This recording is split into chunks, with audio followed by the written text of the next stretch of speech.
Before we dive into tonight's nightmare, smash subscribe, hit like, and drop a comment if you're ready to walk straight into one of the darkest disappearances Australia ever whispered about. Because once this story starts, there's no turning back. The headlights tore through the endless black of the Australian Outback, bouncing off dust and twisted scrub like ghosts frozen in mid-scream. Sirens howled behind a silver rental truck as it veered off the highway, tires screaming across gravel. At the wheel was a man who hadn't slept in days. His name was Evan Mercer, a quiet American consultant who arrived in Australia 3 weeks earlier and somehow became the center of an international investigation. The chase ended near a dry riverbed outside Coober PD. The truck fishtailed, slammed into a rock shelf, and stalled. When police rushed in, guns raised, doors open, adrenaline surging, the driver's seat was empty. No Evan, just a half-packed bag, a burner phone still glowing, and a GPS blinking with one final destination deeper into the outback. Hours earlier, back in Adelaide, detectives were standing in a hotel room that smelled like stale air and unanswered questions. Room 417 belonged to Maya Collins, a 29-year-old travel journalist from California. She checked in with Evan Mercer 5 nights earlier. She never checked out. Her suitcase sat untouched near the bed. Her passport was on the desk. Her phone was powered off in the bathroom sink. But Maya herself had vanished. Detective Sarah Klein, lead investigator, scanned the room slowly, the way only someone trained to hear silence could. No forced entry, no signs of struggle, no chaos, just absence, the kind that screams louder than noise. Hotel footage showed Maya and Evan arriving together. They laughed in the lobby. He carried her bag. They looked like two tourists chasing adventure. Then, at 2:17 a.m., Evan left alone. He never came back. By morning, Maya was officially missing. By noon, Evan Mercer became a person of interest. By sunset, he was gone. Border records showed Evan had entered Australia on a business visa. His company back in Denver said he quit suddenly. His apartment was empty. His bank account had been drained in cash withdrawals across 3 countries. And buried inside his emails was something even colder. Maya hadn't met him by accident. Maya Collins was known for writing about corporate fraud, shadow logistics, and people who disappeared when money went missing. Her last article draft, recovered from cloud storage, was titled, "The Man Who Ran from His Own Past." It was about Evan Mercer. Detectives learned Evan's real name wasn't even Evan. He'd changed it years earlier after a financial scandal in Nevada. Investors lost millions. 2 partners vanished. The case went cold. Now he was here, with Maya, in Australia. And suddenly, she was the one missing. Back in the outback, search teams spread out across kilometers of scorched land, helicopters buzzing low over red dirt and abandoned mining roads. They followed footprints that disappeared into stone, tire marks that looped and ended nowhere, and a GPS signal from Evan's phone that stopped near an old opal shaft. Detective Klein arrived just before nightfall. Wind cut across the desert, carrying sand like whispers. Officers stood around the rusted entrance of a mine, its ladder sinking into darkness. "This is where his phone died," one officer said. They lowered lights into the shaft. 20 meters down, something reflected back. Not metal, not rock, fabric. Search crews climbed carefully. At the bottom of the shaft sat a torn jacket, a woman's hiking boots, and a recorder Maya always carried for interviews. But the worst part wasn't what they saw. It was what they heard. When they pressed play on the recorder, Maya's voice echoed through the desert wind. "Evan, if anyone finds this, he lied about everything." Then the audio cut. Detective Klein stared into the mine, her stomach tightening. Because Maya hadn't been running from Evan. She had been chasing him. And now, somewhere in the endless Australian outback, Evan Mercer was still moving. But when investigators pried open the locked metal storage box hidden behind the shaft wall, what they found inside would turn this disappearance into something far more dangerous. The metal storage box groaned as officers forced it open, hinges shrieking against years of rust and sand. Inside, nothing looked dramatic at first glance. No weapons, no cash stacks, no obvious crime scene. Just a laptop sealed in plastic, a bundle of passports under different names, and a folded satellite map marked with red circles across Western Australia. Detective Sarah Klein felt her pulse climb. This wasn't a tourist stash. It was a survival kit for someone who planned to vanish. The laptop still had power. When tech analysts booted it up, a password prompt appeared. They tried Evan Mercer's known birthdays, old addresses, even Maya's name. Nothing worked, until one officer noticed something scribbled inside Maya's recorder case. A number, not a phone number, coordinates. They entered them as the password. The screen unlocked.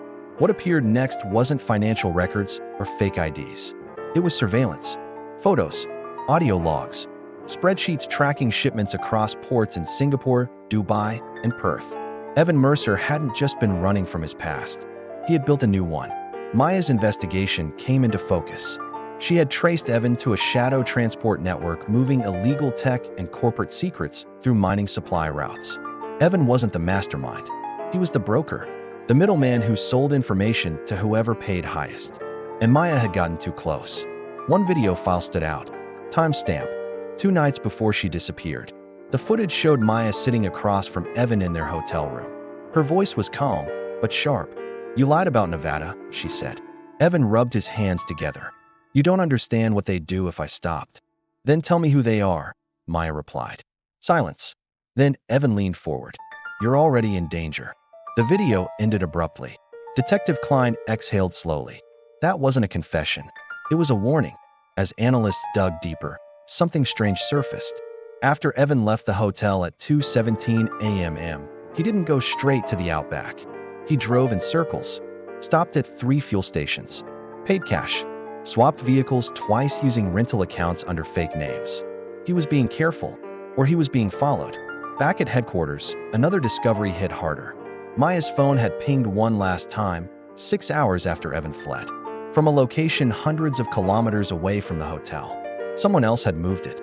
Search teams redirected toward a remote service town called Iron Ridge, barely a dot on the map. Population under 200. One highway in, one out, and nothing but red land for hours. When officers arrived, locals pretended nothing unusual happened. No strangers, no journalists, no Americans. But lies in small towns echo louder. A diner worker finally broke. She remembered a woman matching Maya's description. Exhausted, dust-covered, sitting alone. She ordered water, asked for directions, and kept looking over her shoulder. She wasn't with the man, the worker said. She looked like she was running from him. That shifted everything. Maya wasn't taken. She escaped. Security cameras confirmed it. Grainy footage showed Maya entering Iron Ridge on foot near sunrise. Jacket torn, recorder missing, but alive. Then something colder appeared. Another vehicle followed minutes later. A dark utility truck, registered to no one. Detective Klein felt the investigation twist sideways. Evan might not be the only predator in this story. They pulled phone data again.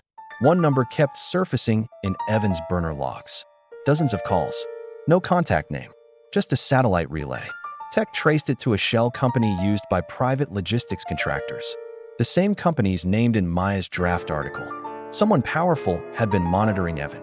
And now Maya. As night fell, officers searched abandoned sheds around Iron Ridge.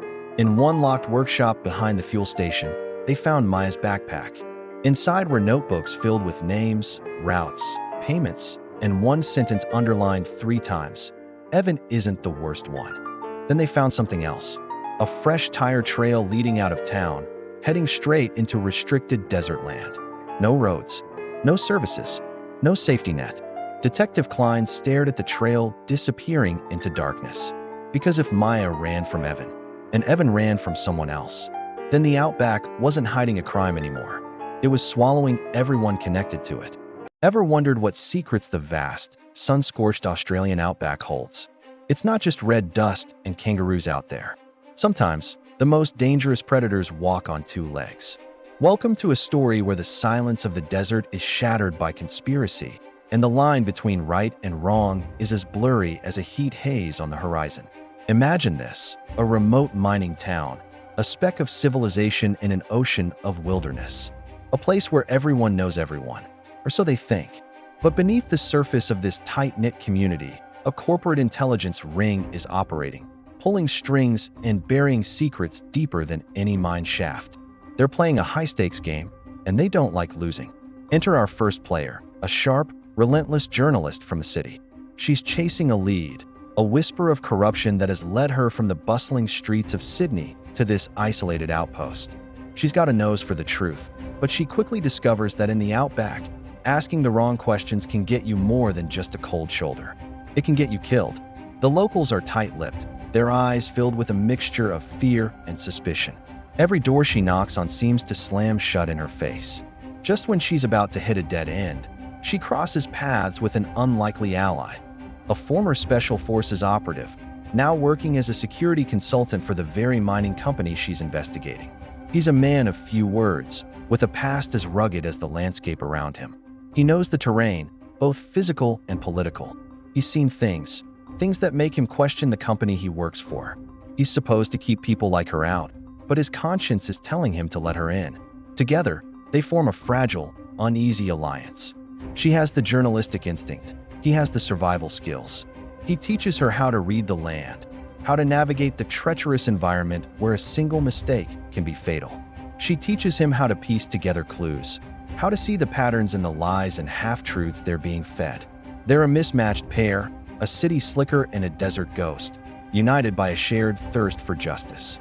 Their investigation takes them deep into the heart of the conspiracy. They uncover a web of deceit that reaches the highest levels of corporate power. It's a world of encrypted data, covert meetings under the stars, and tense standoffs in abandoned mine shafts. The intelligence ring is always one step ahead, using the vastness of the outback as their personal playground. Every sunrise brings a new threat, every sunset a new shadow to fear. They can't trust the local police, they can't trust the company, they can't trust anyone but each other. The climax is a heart-pounding chase through jagged canyons and across dusty plains, a final confrontation where the journalist and the consultant must use every ounce of their wit and strength to expose the truth and survive.